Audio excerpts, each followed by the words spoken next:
Welcome, everybody. Hello. It's October 13th, 2024. It's Ross' birthday. Que My- los cumpla feliz. Que los cumpla feliz. Que los cumpla mi baby. Hasta el año 100,000. I love you. What does that mean? Que las cumplas? No, keep turning years until year 1,000 more. But it's a happy birthday song, right? Yeah, in Spanish. That's what my parents will sing to me Wait. my whole What life. was the last word? Es que los cumpla feliz. Es happy birthday to you. And then what was the last And sentence? keep on cumplen. Keep on having more birthdays until 1,000 more. Interesting. The differences between Spanish and English are pretty crazy if you think about it. What's the word for birth? Nacer. Nacer. I thought Oh, it was no. luz. It's, well, to give birth is to dar luz, which means to give light. So when you birthing a child, you're giving light. Isn't that crazy? Yeah. They always say, like, ya dio luz, ya dio luz. ¿Cuándo vas a dar luz? When are you going to give light? When are you going to give light? So they're, instead of saying, like, when is your due date? Oh, when are you due? It's like, No, we don't say when is your due date. We say, when are you giving light? Which is kind of cool. I was... Because you actually are giving light. Because we're live beings. Yeah, I mean, it's the start of a whole entire universe. I mean, that's like the moment of conception is the Big Bang. I think And Spanish is more detailed, more profound. You're actually saying things like more accurate than in English is more vague. That's when you speak, sometimes I'm like, what do you mean? Because it's so vague. Like when people speak English, they speak so vague. And in Spanish, you can make it so freaking accurate. specific. Yeah. Like to an emotional sense, smell, like every perception could be explained with words.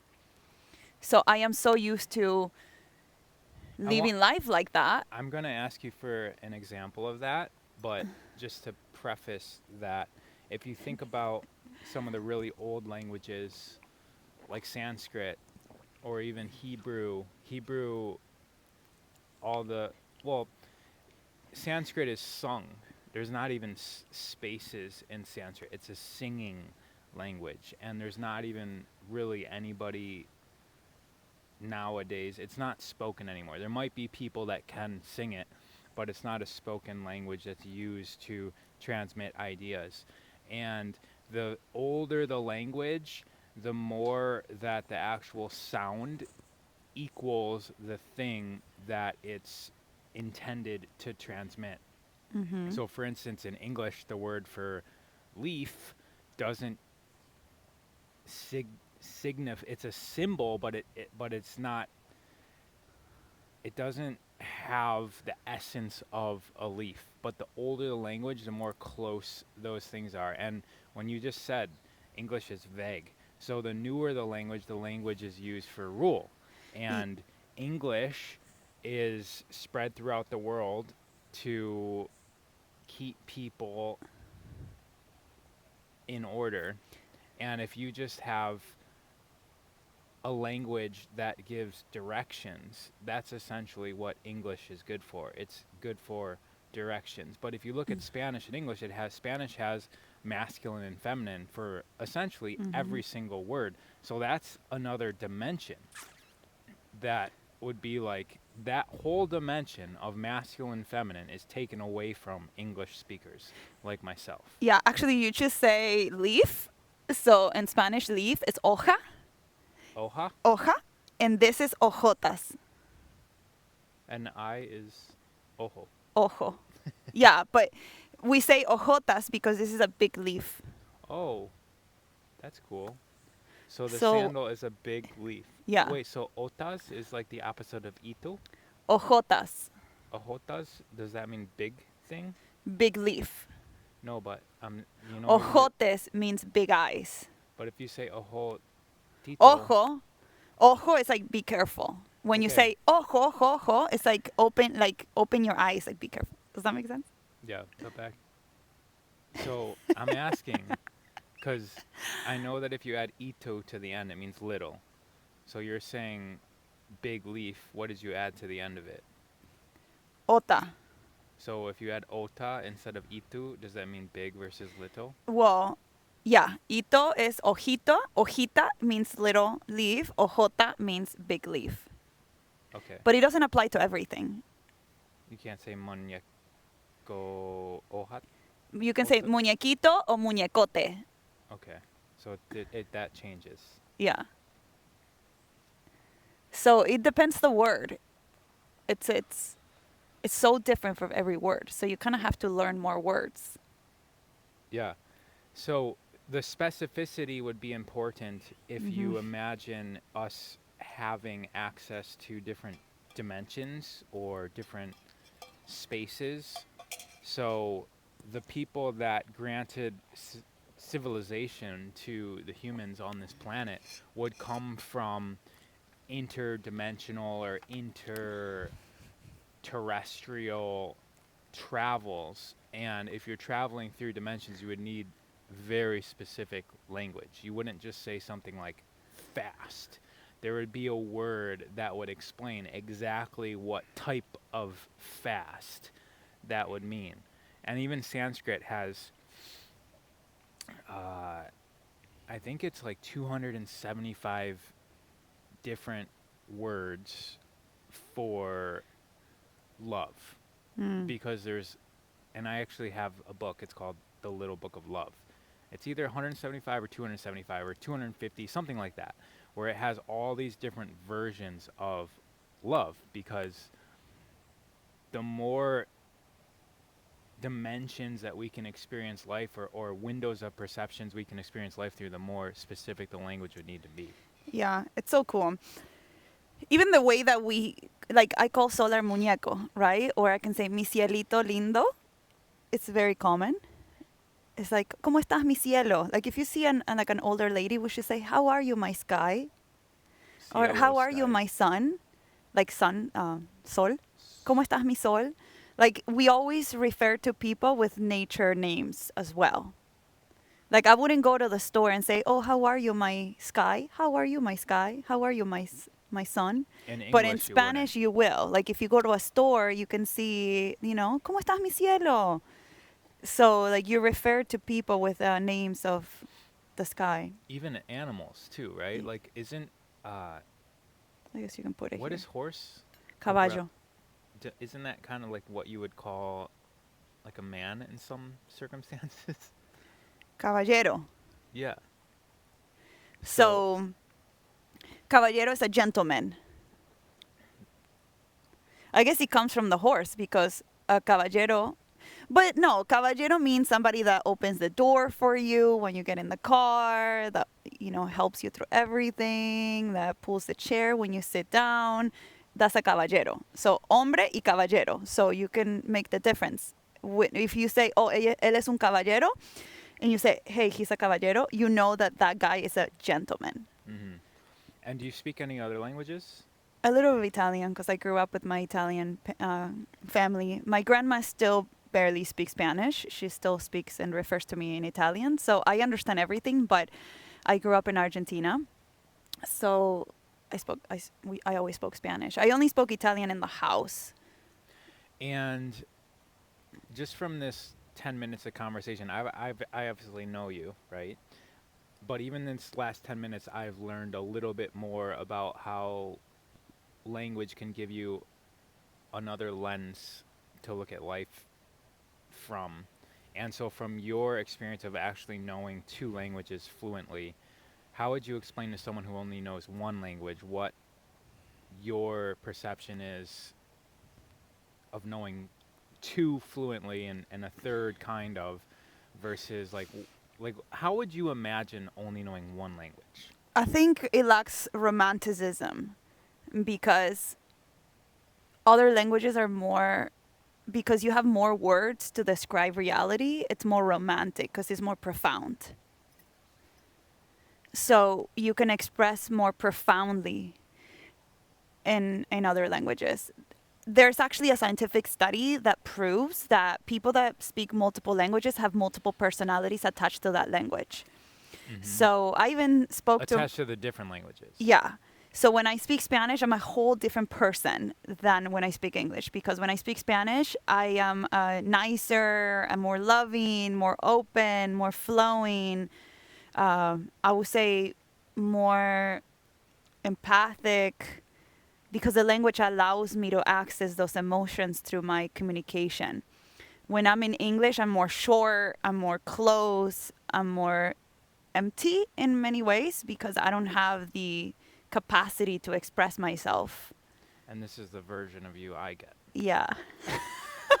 But that's why I speak to you in Spanish. We speak to Solar in Spanish, right? How many Spanish names Solar has? Socino.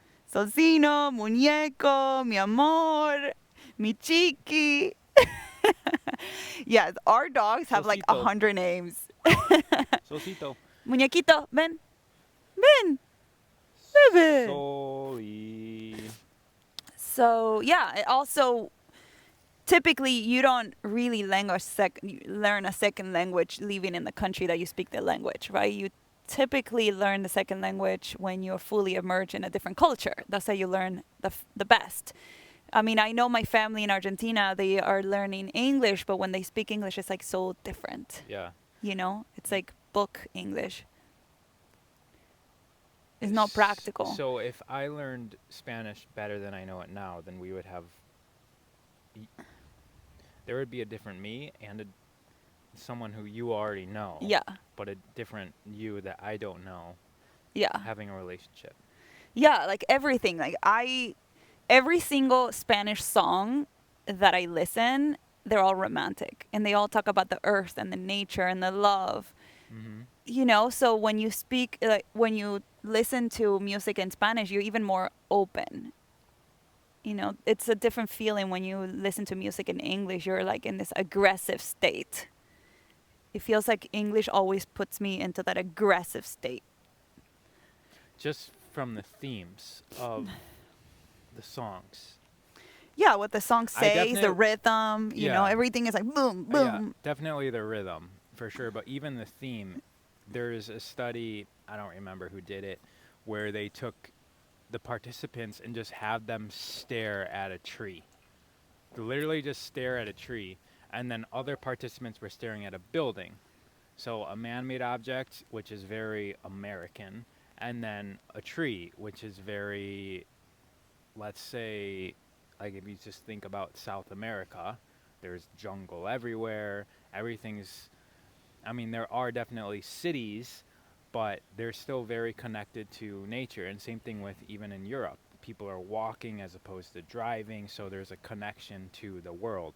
And the study shows that anxiety decreases, depression decreases with the study participants staring at the tree. And also, in the middle of the study, they had another volunteer walk by and drop a briefcase and like spill everything. And I don't remember the exact number, but it was statistically significantly more people who were staring at the tree helped. I want to say that it was like almost all of them, but I don't remember exactly. Helped the person pick up their belongings, where the people staring at the building didn't mind so much to help that person pick up the belongings, which validates what you're saying about even just the topics of the songs, talking about the sky and the earth, and even just addressing people. Like I noticed even just going to Mexico, everyone's an amigo, you know? You don't call people, I mean, I guess we sometimes say, hey, buddy, but even that isn't really used 100% of the time. You're an amigo if you're a stranger to somebody, like everywhere. Yeah, you call him maestro. Hola maestro, because everyone is a teacher in life. So my dad likes to call people maestro. Disculpa maestro. And people actually feel flattered when you call them maestros, you know? It's a nice feeling. You make people feel good when you address them, so they're most likely to turn around and help you because you're calling them maestro. Yes, and that's a good reminder because we do have that in English, but it's people that are, not everyone uses that. Like where we call somebody Buddha. But I notice like Powers, our friend Powers calls everybody Buddha. Or calls me Buddha, I should say. Well, you kind of look like it. Um, and then you were mentioning powers just made me think about our other friend Donnie.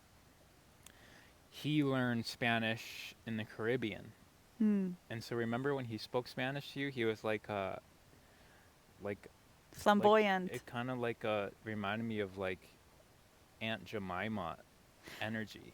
Yeah, I love it. I mean, every country in Central America or South America, they speak completely different. They have different words for many things and different accents. Like when I hear somebody, I know exactly from what country in Central America or South America it is. Which is Like I know crazy exactly where to they're me. coming from. Like if we either come from Colombia, Venezuela, Cuba, Mexico, Uruguay, Argentina, and then I know in what subculture they are, because for example, I speak Argentinian, but I speak from Córdoba. So in Córdoba, we sing. So if in Buenos Aires they say, vas caminando más allá, vas caminando más allá, I will say, vas caminando más allá. You hear how like the tonality is much more different. So you still know it's from Argentina, but because it's sing, like, estás caminando más allá? Like they will know exactly from what location in Argentina you're from. But you So just sounded like you did it friendlier. in Córdoba, we sing it. So Yeah, it everything sounded is, like you were just like added some rhythm to it. yeah, that's how we speak. So that's why Oh, when I nice. speak, somebody say, "Oh, cordobesa," Yeah, because they know that you sing it like which that. I've seen people do to you. And even we were eating at a restaurant with your dad, or Yeah. we're with your parents. Both of them were there, and the waiter, your father asked, like, did he say "Yo soy Argentina"? What did he say? Yo soy argentino. Yeah, yeah, that's what he You said. see? So, yo soy argentino versus saying yo soy argentino. You see the difference? One has more, like, And then the waiter ended up being from Argentina, and then yes. you guys all got to speak Spanish. Solar. Chiqui, come here. Oh, there's more howling. Solar. So we're at the bottom of a canyon in where are we at? Santa Barbara. Muñeco. This is only like 45 minutes from our house, and we were able to find this off-grid place. This Raw found it. well, it was pure intention. We were I kind of forgot it was my birthday today, and yesterday morning you reminded me, and then we were going to go on a hot air balloon ride, which was My gift yes, on a sunset hot balloon ride. and that's cool, but it lasts like 30 minutes, and you get to see nature and the coast from above. And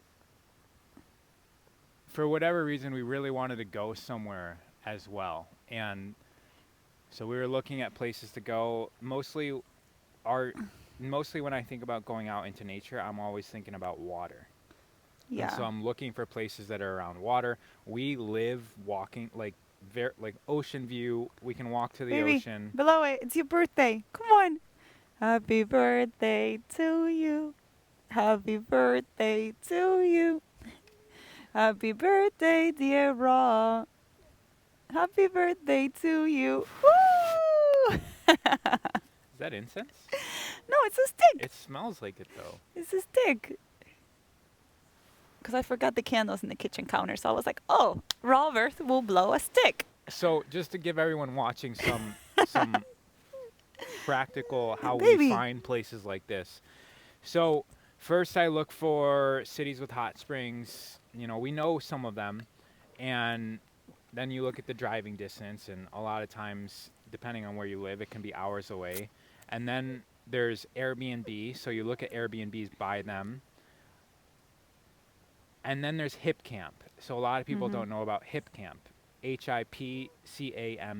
And Hip Camp is a place where you can find places like this. The places like this exist on Airbnb as well, but Hip Camp doesn't have the same standards as Airbnb. Remember when, like 10 years ago, we went to the Star Bed in Joshua Tree? Right. It was a structure where in the bottom, it was all open, no roof. In the bottom, it was the kitchen, and then on top, there was a bed. And the bed had no roof, so you actually look at the stars when you're sleeping. We all slept on that. Yeah. There's four of us. Well, the first time it was you and me, and then we came back with Carlos and Donnie and us, and we did mushrooms. Well, I shouldn't have said that. it, This is like 10 years ago it when we wasn't. didn't really know anything. It was no. We knew a lot. We went there. We It were was it was looking for Donnie. It aliens, was and then Donnie and Natasha and you and me. oh yeah, And they were we camping. there was supposed to be an earthquake. But let me finish the thing about Hip Camp. Oh, So the reason why that place existed as well is because you just were either supposed to sleep in a careful tent, your pants. or there was this bed on top of a roof that you can sleep on. And here, like, there's this. This is nature. This is raw. So on Hip Camp, you can find raw places. Also in this same campground, you can call it. This is very secluded, but there is like another spot where there's a tent, there's a yurt somewhere else on here. There's another structure somewhere else as well. There's a river right behind the camera. There's a hike to a waterfall that we're all going to go on right now. And Hip Camp is something where you can find places like this. Now, if you want a structure like this, it's not necessarily any cheaper than Airbnb, but on Hip Camp, you can also camp next to a lake. I mean, where this you will just- never cut it on Airbnb. Right. Oh, remember that for one of your birthdays, I got a trailer on top of Malibu. hmm That it was like epic. Was that Airbnb, though? I think it was Hip Camp. Maybe it was an Airbnb. But so check out Hip Camp because it's for camping. So a lot of times you can get really cheap, like $40, $50 a night if you bring your tent, but you get an amazing site because it's on somebody else's private property that they have like outlooks or next to water that you really just, it's not public access. It's somebody's private site. But back to that time, we went to the Salton Sea because we heard that there was supposed to be a massive earthquake, and it was something about the date too that we felt that earthquake was going to be a dimensional rip. But it was also 33-degree parallel, and that's where I was born too, but in I was South born America. too at 33. So both of us were born at 33-degree parallel, which has significance around where you are in the planet. And the Salton Sea, I don't remember what, but there was a few things that were pointing us to the Salton Sea. Go there to experience I was. extraterrestrials. I was pushing I'm us to pretty go sure there. it was your idea for sure. And I added a little bit of something with my knowledge of how this all makes sense. And so we went to the Salton Sea. We didn't see anything. We saw a lot of dead fish Oh, that was crazy. and a boat, Millions. was probably buried. billions of dead fish. 'cause and then we this- went to the city that had all the scorpions. It was just an abandoned city, basically, It's with really cool. some people living there. But then we were on this roof, and we started seeing, and we were under the influence of psilocybin that we took earlier, but I feel like it was wearing off by the time we were at this point. It may have contributed to what I'm about to mention next. However, I then continued seeing these orbs for years without any influence. And in my life, I haven't really used that much stuff, so this is one of the few times. So we were on this bed, and we ohmed for 30 minutes. I really think that's what kicked it off. We were trying to ohm 3 times as a group, and there was 4 of us, but somebody kept on breaking the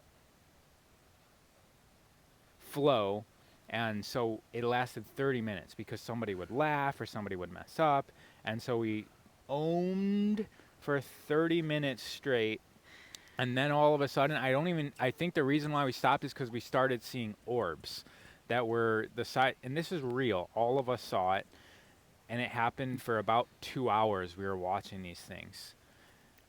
Actually, we didn't really sleep at all that night because we were just up watching these orbs. Do you want to add something before I start? And it was explaining? freezing, so I think all 4 of us lay in the bed, and we all slept in the bed briefly. because we were freezing. We did go Because it back was in the. there. I think we went back there with Matt and Manuela after this. I just remembered because the Mm, dogs. Remember the dogs were fighting each other. Okay, so should I explain the orbs? you can explain the orbs. I still see them from our bedroom. Okay. I don't know if they're shooting stars or orbs, but So at first they looked like they were far away. I remember, and they did kind of look like shooting stars, but then they were like coming closer. And then what we ended up seeing 10 to 15 feet away from us and in every direction, it looked like a ball of light about the size of a fist that would rip. And that was like the very significant thing. It was mm-hmm. ripping through, like almost like it was coming through paper, through space. So it would show up and it would zzz, and very erratic behavior, and then it would then again rip out of reality, almost like this is just all paper, and it was but three-dimensionally ripping in and then ripping out. That was one thing that I noticed of it. Another thing that I noticed is that it wasn't glowing, like it wasn't casting light on us, even though it was a ball of light, and they were happening in all directions sporadically, like maybe once every 30 seconds to 5 minutes. They were coming spaced out like that.